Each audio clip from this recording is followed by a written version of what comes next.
व्यक्त की है उसमें मैं आप लोगों को ये कहना चाहता हूँ कि हमारे गंगापुर में देश के गृह मंत्री अमित शाह जी का दौरा प्रस्तावित है 26 तारीख को, जैसा हमने अभी सुना है, और तैयारियां भी बहुत ज़ोरों से चल रही है।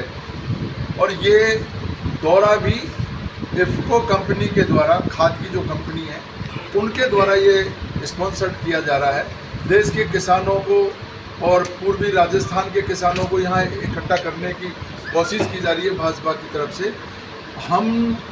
हमारे जो गृह मंत्री जी गंगापुर में आ रहे हैं, उनसे हम लोग कांग्रेस पार्टी की तरफ से, गंगापुर के कांग्रेस के कार्यकर्ताओं की तरफ से मैं उनसे ये पूछना चाहता हूँ कि इस देश के किसानों को बर्बाद करने का काम भारतीय जनता पार्टी ने किया।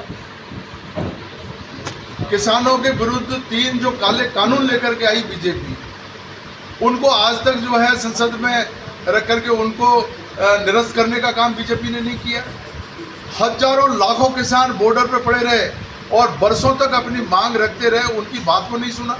और आज पूर्वी राजस्थान के किसानों को बरगलाने के लिए अमित शाह जी आ रहे हैं। मैं उनसे ये प्रश्न करना चाहता हूँ कि भाजपा की सरकार, जिन्हें प्रधानमंत्री जी ने अजमेर में ये कहा कि हम ERCP को राष्ट्रीय परियोजना घोषित करेंगे, उन्होंने जयपुर में कहा हम ERCP को राष्ट्रीय परियोजना घोषित करेंगे, उस वादे से मुकर गए। और अब राजस्थान सरकार ने भी जब ERCP को चालू करने की कोशिश की तो उसको बंद कराने पे भारतीय जनता पार्टी की जो सरकार है, वो केंद्र की सरकार उसको रोकने का काम कर रही है। राजस्थान के लोकप्रिय मुख्यमंत्री जी ने 14,000 करोड़ रुपए देकर के नवनेरा बांध और ईसरदा का बांध बना करके और उस पर काम चालू किया हुआ है, उसको उसमें अड़ंगे लगाए जा रहे हैं। तो मैं अमित शाह जी से कहना चाहता हूँ, क्या पूर्वी राजस्थान के लोगों के लिए आप ERCP की घोषणा करेंगे? राष्ट्रीय परियोजना घोषित कराने के लिए आप यहाँ पर आ रहे हैं। अगर आप ये मुद्दे को अगर लेकर के नहीं आ रहे हैं तो मैं आपसे अनुरोध करूँगा, माननीय प्रधानमंत्री जी से सलाह करके आए। अगर आपने राष्ट्रीय परियोजना घोषित नहीं की, आपका भारी विरोध किया जाएगा, आपका घेराव करेंगे, आपकी सभा सफल नहीं होने देंगे। आपके जो MPs हैं उनको हमने यहाँ से बड़ी बहुमत के साथ में टोंक सवाई माधोपुर और करौली धौलपुर दोनों MPs को बड़े वोट दे करके उनको संसद में भेजा। वो लोग भी हमारी पैरवी नहीं कर रहे हैं और आकर के हमको यहाँ गुमराह कर रहे हैं। हम खाद का क्या करेंगे? किसान खाद का क्या करेंगे अगर पानी नहीं होगा तो? जो पानी बह करके जा रहा है चंबल में, चंबल का पानी यमुना में, यमुना का पानी समुद्र में जो बह करके जा रहा है, उसको रोक करके 13 जिलों की प्यास बुझेगी, हर खेत को पानी मिलेगा। इस ERCP को राष्ट्रीय परियोजना घोषित करें। अभी मैंने सुना सवाई माधोपुर में गजेंद्र सिंह जी आए, वो कह रहे थे राजेंद्र राठौड़ को CM बना दो, भाजपा की सरकार ला दो। अरे भाई, भाजपा की सरकार ये जनता के हाथ में है। भाजपा की सरकार बनेगी या कांग्रेस की सरकार बनेगी, लेकिन आप जो ये किसानों के गला काटने का जो काम कर रहे हो, ये किसी भी रूप में स्वीकार नहीं है। 13 जिलों के लोग आपको बर्दाश्त नहीं करेंगे। आपको ERCP को राष्ट्रीय परियोजना घोषित करना पड़ेगा। और माननीय अमित शाह जी से मैं कहना चाहता हूँ कि वो गृह मंत्री के रूप में यहाँ आ रहे हैं, सहकारिता मंत्री को रूप में यहाँ आ रहे हैं, तो किसानों की बात को, किसानों की भावना को समझे और राष्ट्रीय परियोजना घोषित करने का ऐलान करें, तब जाकर के यहाँ पर गंगापुर में आए। सर, बीजेपी के जो कई मंत्री हैं उनका ये कहना है कि जो राजस्थान की जो कांग्रेस सरकार है वो इसमें मतलब अड़चनें लगा रही है। क्या अड़चन लगा रही है? मैं आपसे पूछना चाहता हूँ, उल्टा आरोप लगा रही है। क्या अड़चन लगा रही है राजस्थान की सरकार? राजस्थान की सरकार ये कह रही है कि आप इसको राष्ट्रीय परियोजना घोषित करें। अगर आपने राष्ट्रीय परियोजना घोषित नहीं की तो कांग्रेस की सरकार अपने स्तर पर काम कर रही है। आप क्यों रुकवाना चाहते हैं उसको? आप क्यों रुकवाना चाहते हैं? आपका क्या इंटरेस्ट है? आपकी सरकार बनाए, राजेंद्र राठौड़ को मुख्यमंत्री बनाए, तब जाकर के हमको पानी पिलाओगे आप? ये अन्याय हम बर्दाश्त नहीं करेंगे किसी सूरत में। और आप किसानों को जो बरगलाने की बात कर रहे हो, यहाँ का किसान बरगलाने में नहीं आएगा। आपके MPs का विरोध करेंगे, आपका विरोध करेंगे। निश्चित रूप से हमारी ये जायज़ मांग है। 13 जिलों के किसानों ने तय कर रखा है कि ERCP हर सूरत में राष्ट्रीय परियोजना घोषित होनी चाहिए और हमारे चंबल का पानी खेतों में आए, हमारे किसानों के बाल बच्चे जो है उनका जीवन पालन होगा, आगे बढ़ेंगे। तो अब भाजपा की सरकार को ये सोचना चाहिए, अमित शाह जी को सोचना चाहिए और उनको ये किसानों के हित में ये फैसला लेना चाहिए। विपक्ष का ये मानना है कि पिछले 4.5 सालों में वर्तमान विधायक के द्वारा ईआरसीपी को लेकर आवाज़ें क्यों नहीं उठाई गई? क्यों नहीं उठाई आवाज़? हमने उठाई है। अभी ये कह रहे थे कि साहब डीपीआर में गंगापुर, बामनवास, लालसोट, दौसा, इसके जो बांधों को भरने का काम है ये नहीं किया। तो मैं आपके माध्यम से कहना चाहता हूँ, ये डीपीआर और ये योजना उस समय 2016 में वसुंधरा जी के टाइम में ये योजना स्वीकृत हुई, उन्होंने डीपीआर बनवाई। तो जो भाजपा के लोग ये कह रहे हैं कि दौसा के बांधों को नहीं भरा, लालसोट के बांधों को जो है इसमें नहीं जोड़ा, गंगापुर के लोगों को, गंगापुर के बांधों को नहीं जोड़ा, तो वो कहाँ सो रहे थे उस समय जब डीपीआर बनी? तो उन्होंने ये मुद्दा क्यों नहीं उठाया और उन्होंने अन्य मुद्दा उठाया? तो हमने उसको, उस डीपीआर को दुरुस्त कर दिया है, उसको रिवाइज कर दिया। उसमें पूरे बांध जितने भी थे दौसा तक के, उनको रिवाइज डीपीआर में जोड़ दिया है। अब तो मैं कहना चाहता हूँ, अब आप राष्ट्रीय परियोजना घोषित कराओ। अब आप माननीय हमारे प्रधानमंत्री जी के पास जाकर के अब तो पैरवी करो, जहाँ से वोट लिए हैं, जनता ने आपको आशीर्वाद दिया है, आप उनकी पैरवी करिए। आप मध्य प्रदेश की पैरवी कर रहे हो। आप बार बार कहते हो मध्य प्रदेश से एनओसी लाइए। मध्य प्रदेश की एनओसी 2005 में आ चुकी है। 2005 में जो समझौता हुआ उसमें मध्य प्रदेश ने एनओसी दे रखी है और मध्य प्रदेश ने अपने हिस्से का पानी ले लिया। और जब हमारी बारी आई है तो हमारे ही जनप्रतिनिधि, हमारे ही यहाँ से चुने हुए लोग हमसे बहसबाजी कर रहे हैं, न कि प्रधानमंत्री जी को जाकर के समझा रहे हैं। इसलिए अमित शाह जी को मैं कहना चाहता हूँ, इस पर आप गौर करें और किसानों के हित में फैसला लें। अगर आपने ये फैसला नहीं लिया, भारी विरोध का सामना करना पड़ेगा। गंगापुर का कांग्रेस का कार्यकर्ता चुप नहीं बैठेगा, अपनी जान की बाजी लगा करके आपको वहाँ पर जो है रोका जाएगा और विरोध किया जाएगा, घेराव किया जाएगा। सर, ईआरपीसी के साथ साथ पांचना बांध भी क्षेत्र का एक बड़ा मुद्दा है, इसको लेकर क्या? पांचना बांध हमारा यहाँ का मुद्दा है, जातीय संघर्ष में उलझा हुआ है। माननीय न्यायालय में जो प्रकरण है वो विचाराधीन है। हमने उसमें PIL लगा रखी है, मैं खुद उसमें पार्टी हूँ। हम न्यायालय का आदेश की प्रतीक्षा कर रहे हैं। जैसा न्यायालय का आदेश होगा उसके अनुसार हम लोग काम करेंगे। पांचना में इसमें अलग तरीके का मुद्दा है, चंबल का मामला अलग है, ERCP का मामला अलग है। ये 13 जिलों के जीवन से जुड़ा मामला है, किसानों से जुड़ा हुआ मामला। अच्छा, अब कांग्रेस की क्या स्टडी रहेगी? कांग्रेस की स्ट्रेटेजी ये रहेगी, ये सारे कार्यकर्ता यहाँ पर बैठे हुए हैं, हमने तय किया है कि हम ज्ञापन के माध्यम से और उनके घेराव के माध्यम से, उनके विरोध के माध्यम से हम हमारी भावना पहुँचाएंगे और हर सूरत में चाहेंगे कि वो आए तो ये तोहफा लेकर के आए। प्रधानमंत्री जी को जो MPs ने नहीं समझाया, गृह मंत्री जी वो समझाए प्रधानमंत्री जी को कि 13 जिलों के किसानों के साथ न्याय करे और राष्ट्रीय परियोजना घोषित करे। पूरे देश में और दूसरी परियोजनाएं घोषित कर रखी है, तो इसमें ERCP में क्या हो गया ऐसा? ये गजेंद्र सिंह शेखावत जी जो अड़ंगा लगा करके बैठे हैं और बार बार कभी ये इस उम्मीद में है कि भाजपा की सरकार बने, ये बंदिश लगा करके, ये शर्तें लगा करके कि भाजपा की सरकार बनेगी तब ERCP को हम राष्ट्रीय परियोजना घोषित करेंगे। ये गजेंद्र सिंह शेखावत जी के सपने पूरे होने वाले नहीं हैं। मान सिंह जी के आरोप है कि साहब आपने चंबल के नाम पर कुछ नहीं किया, कोई बजट नहीं आया, 5 साल पहले वो स्थिति थी।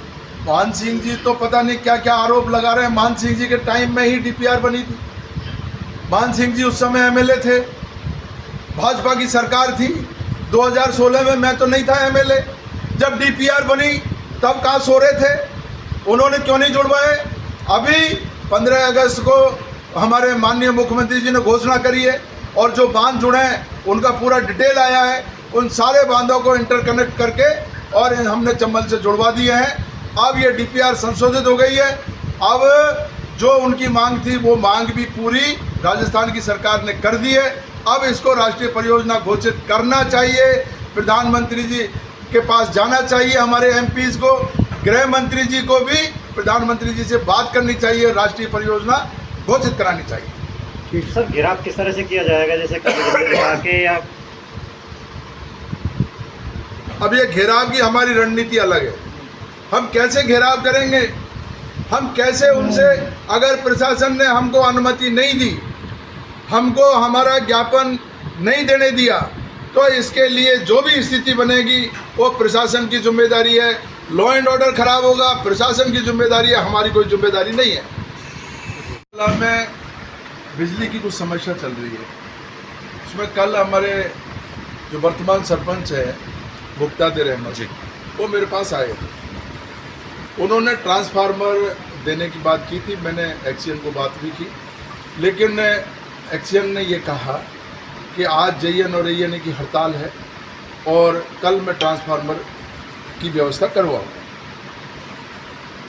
बड़ी उदय की स्थिति को लेकर के हमारे एक्सीएन ने अभी मुझे बताया है कि बड़ी उदय में कुल टोटल जो उपभोक्ता है वो 477 है, उसमें से 200 कनेक्शन तो ऑलरेडी कटे हुए हैं 200, और स्थायी कटे हुए हैं 240, अर्थात 440 कनेक्शन तो पूरे के पूरे कटे हुए हैं। 477 में से 440 तो कटे हुए हैं, केवल 37 कनेक्शन रहे, 37, और 37 कनेक्शन पे विद्युत तंत्र ट्रांसफार्मर की क्षमता देखिए आप। 3 फेज का 2 ट्रांसफार्मर 160 के, 4 ट्रांसफार्मर 100 केवी के, 5 ट्रांसफार्मर 63 केवीए के, 4 ट्रांसफार्मर 40 केवीए के, 4 ट्रांसफार्मर 25 केवीए के, कुल 19 ट्रांसफार्मर तो ये दिए हुए हैं। केवल 37 कनेक्शनों की बात बता रहा हूँ मैं। और ये सिंगल फेज के 3 ट्रांसफार्मर दिए हुए हैं 16 के, एक दिया 10 का, एक 5 का, ऐसे 5 ट्रांसफार्मर, कुल टोटल 24 ट्रांसफार्मर अभी दिए हुए हैं। इन ट्रांसफार्मरों की जो क्षमता है वो 1358 नए विद्युत कनेक्शन अगर और मिल जाते हैं तब भी ये क्षमता पूरी कर सकते हैं। इतनी ट्रांसफार्मर की वहाँ पर कैपेसिटी है। 477 में से 400 कटे हुए हैं, केवल 450, 440, केवल 37 कनेक्शन, और 37 कनेक्शन पे 24 ट्रांसफार्मर आज की तारीख में वहाँ पर उपलब्ध है। तो मैं ये कहना चाहता हूँ, इतनी बड़ी तादाद में ट्रांसफार्मर वहाँ पर है मौजूद, और वहाँ पर रेवेन्यू की हालत देखिए, राजस्व बकाया राशि 1,31,00,000 रुपए बकाया है, 1,31,00,000। उसके बावजूद भी विद्युत विभाग लगातार बिजली सप्लाई करता आ रहा है। ट्रांसफार्मर की जो मांग है उसको पूर्ति करते आ रहे हैं। हम लोगों ने भी पूरी ताकत लगा रखी है कि जनता को कोई परेशानी नहीं हो, लेकिन कुछ लोग अपनी राजनीति चमकाने के चक्कर में और अफसरों पे आकर के अवैध रूप से दबाव दे करके और उनको जो है हैरान परेशान करने की अगर कोई बात करेगा तो वो हम लोग किसी रूप में स्वीकार नहीं करेंगे।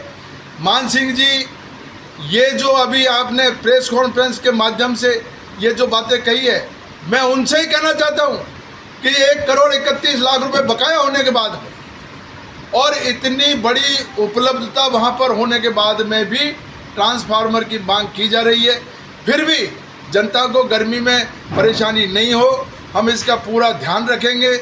बिजली विभाग के हमारे एक्सीएन और बड़े अधिकारियों को समझाएंगे, लेकिन लोगों को गुमराह करना छोड़े और वहाँ की लोकल राजनीति के चक्कर में जो अपने वोटों के चक्कर में हमारे युवाओं को बहकाते हैं, मेरे युवाओं से मेरी अपील है, इनके चक्कर में नहीं आए। आपकी पूरी मांग को हम लोग जो है जायज़ जो मांग है उसको पूरा करेंगे। और सभी ग्रामीण भाइयों से मेरा अनुरोध है कि जिनका कनेक्शन कटा हुआ है उसको जुड़वाइए, जो पेमेंट बकाया है उसको भी आप जमा कराइए, तब जा कर के ही वे विद्युत व्यवस्था सुचारू रूप से चल सकेगी।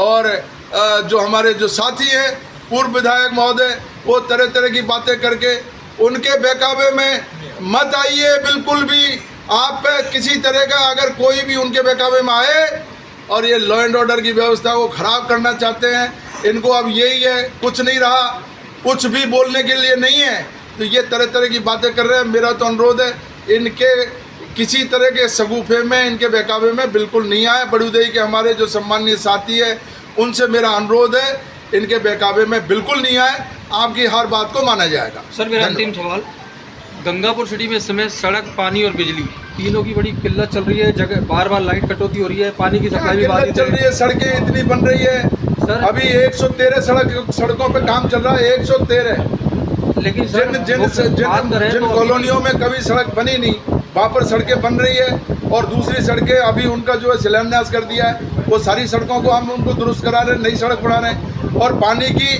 पूरी व्यवस्था हो चुकी है, सारी टंकियों का अब अभी हम लोग जो है लोकार्पण करेंगे। चंबल में अलग से व्यवस्था कर दी है, चंबल का अलग से जो है बजट सेंक्शन हो गया है, और 4600 करोड़ रुपए की अलग से सेंक्शन हो गई है, उसके भी वर्क ऑर्डर जारी हो गए, उसके भी टेंडर हो गए। तो गंगापुर में पानी की कोई कमी रहेगी नहीं। सड़क, बिजली, पानी के मामले में गंगापुर में अभूतपूर्व विकास होने जा रहा है।